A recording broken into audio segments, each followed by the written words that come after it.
All right, so we got a 2009 Honda Civic. It is a manual transmission. This has no AC operation. Simply put, I'm going to go through a test procedure you can do just to rule out a couple of items. And this is going to be a little advanced. So if you're not familiar with wiring, then it's probably not going to be your thing here. But I'll try to make it as basic as possible. Simply put, you push the button, it does nothing. The AC doesn't engage. You can jump the AC compressor, it'll work. But that's pretty much it. There's just nothing. But I do have some scan tool information. We'll look at that. We're going to do some basic wiring testing. We're just going to do a resistance value test, and I'm going to show you how to go over ensuring that you find the appropriate wire that you're testing a safe way, and we'll get this working again. So real quick history, because I like to tell you a story. This car had been in a collision. It's a mess. The person who fixed it, the guy's intentions was to just buy and resell this car at a good price and make a profit, but unfortunately that didn't work out because he wound up paying a lot more money at the end. Sold to a person, now they got to get this AC fixed, and he's losing money. A pure mess from what I understand. So anyway, I'm going to do my part. We're going to get this fixed, and I'm going to show you what I did. So we're going to jump right into it. Let's check the thermal protector on the unit here. Alright, so we have the alternator. The connector for the AC compressor is going to be hooked up right here. So I'm just going to simply pull this off, and we'll check these outer wires here. So the outer wire is, the two outer wires are going to the thermal protector, and what it does is ensure that it doesn't have a thermal breakdown, I guess, as it explains, with heat, in relation to heat. So what should happen is, on a good compressor, there should be a bridge of continuity here, so it should be a loop system. And so what I'm going to do, I'm going to take an ohm meter, and we're just going to simply ensure that we have a low resistance value on the outside pins here. The middle pin is going to be what supplies the voltage to the AC compressor from the relay under the hood here in the fuse box. So let me get my ohm meter, and we'll check the value.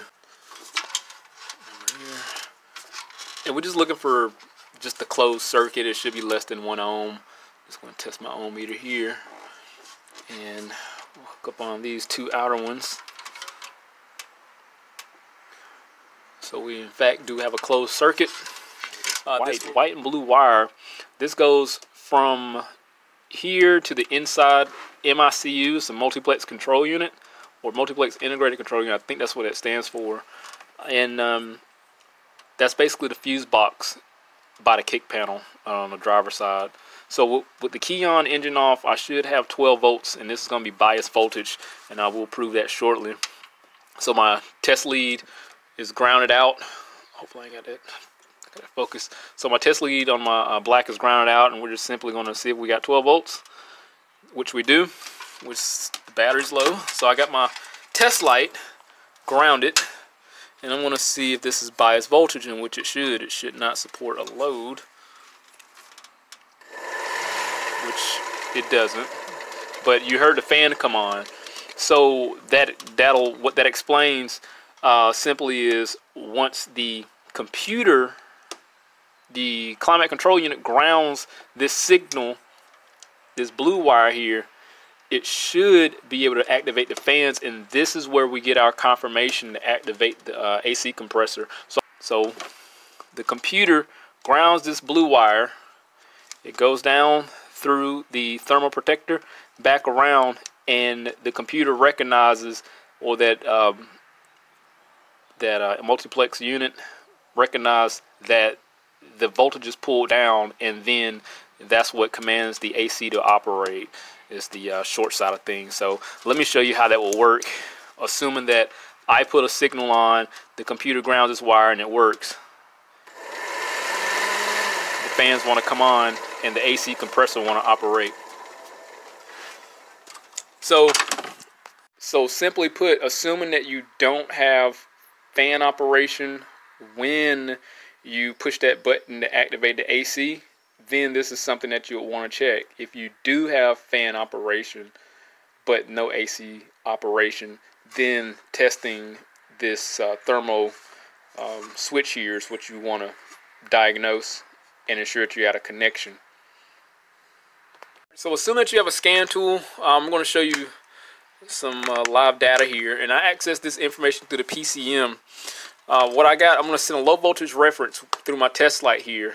My other alligator clamp is grounded out, and I want to send that through that the white and blue wire, and we should get an AC signal. So what happens theoretically is that when you push that button inside the vehicle to activate the AC, it's supposed to ground that blue wire and go through the thermo switch inside the compressor and loop back around to this white and blue wire here to the MICU, and it should activate the compressor from there. I think it goes to another source, but I'm just, like I said, I'm keeping this simple here. So I'm going to do that right now, and we should see the AC switch go on.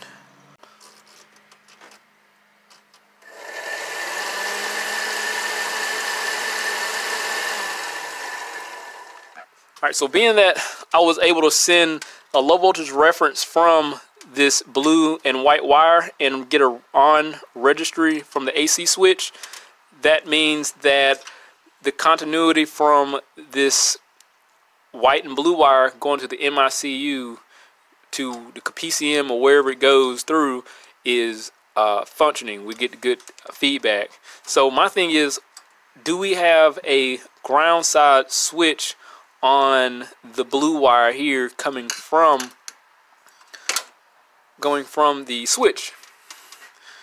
And that's what we're going to work into checking next, and that should conclude if we have a faulty switch or not, because at the end of the day it's really starting to look like the switch is just defective.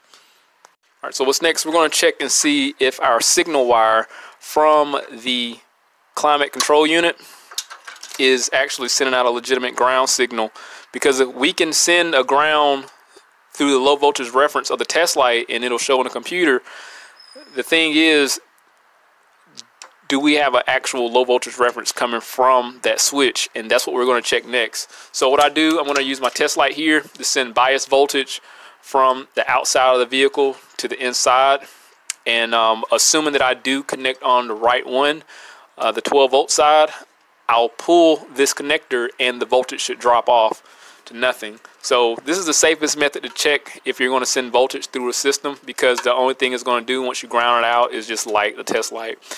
So I have my alligator clamp on the positive side. I'm hooked up on the blue, which goes to the switch, and I'm going to simply put my alligator clamp here. So this is active with a low voltage reference right now. So we're going to go inside, pull the switch out, and then check for our low voltage reference. Alright, so we're right here at the switch now. I got the unit pulled out and disconnected. Here's the old one. Now looking at the wiring harness, in the wiring diagram, it's supposed to say that pin 11 is supposed to be our signal wire that goes from the switch out to our blue wire at the thermo connector there. But the problem is, let me see if I can zoom in on this thing here. That's why you can't trust the wiring diagrams. Let's see. Here's 1. 2 is our brown one. 3, 4, 5, 6, 7, 8, 9, 10, 11. Even though that's brown and it's 11, if I actually check the voltage value, it's actually incorrect. Let me zoom out. It doesn't reflect our bias voltage. It's actually number 2, which is right here. And I can prove that right here. I don't know if I picked it up down here. Let's see here. So we have 11.9 volts. And if I pull that out, let me see if I can get this sitting in here. I know this is totally not the best way. I should just get a piercing pin. I'm gonna leave that right there.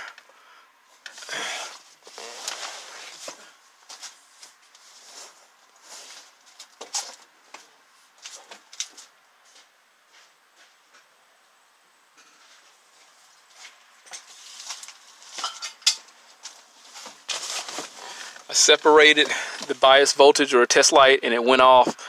So the wiring diagram wasn't accurate, and that's how I'd usually check to ensure that I'm on the appropriate wire here. So what's supposed to happen? This is supposed to go ground once we push the AC button. I don't know if that showed up on there. The brown wire is supposed to go ground once we push the AC button. So the plan is to just put it on resistance, and when I tag on this wire here that's supposed to go to ground, I should get a resistance value once the switch is activated. And if not, then the switch is just defective. Simple as that. So let's hook the old one up here. Before I do, let me get a piercing pin.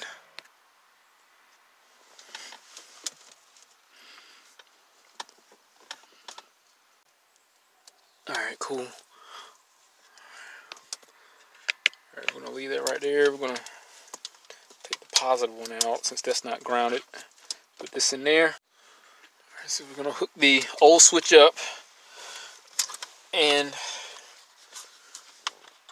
we got the key in the on position, engine off. Press the AC button, it's already pressed, and we have no value. Pushing both of them, there's nothing. So thing is, I have a new switch. We're gonna pull this out, put the used one in there. That's brand new used one, and we're gonna plug this one in. Then we're gonna press the AC button and see if we get a change there. We have an ohm value. It's 27 ohms. We're gonna put, if I don't press it and I depressed all the buttons, it goes open. Press it, it goes closed. So if I push AC only, it's 25 ohms. If I push max, it's 27 ohms. So that's how these vehicles work. I mean, they work off of like a voltage signal. I mean, the resistance value is going to change the voltage, and the car pretty much can make a determination from there depending on how the algorithm is and how the car decides to interpret whatever it receives. So but that's pretty much the gist of that. Anyway, so if you don't have a resistance value, that brown wire on number 2 pin here does not get sent to ground. It's right neighboring this red wire here. So it's this red wire, and then there's a, see if I can zoom in on it. There's a red wire here, then there's our brown. Looking at it, we have one through here, and then there's 11, and then it goes from 1 to 24. It's a 24 pin.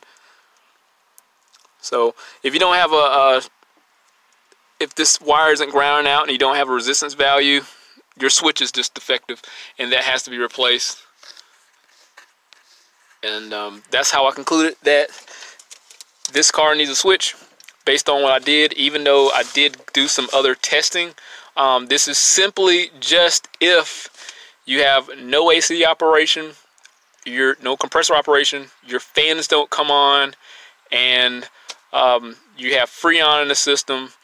You what else? And you checked all your fuses and relays. So I mean, this is a thorough test. I mean, I'm pretty sure anybody can do it. I mean, if you can pull this out. One thing though, when you do pull this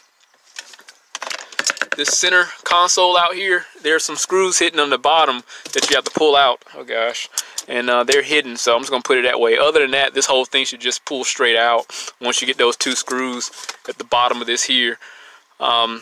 But other than that, yeah, I think that's pretty much it.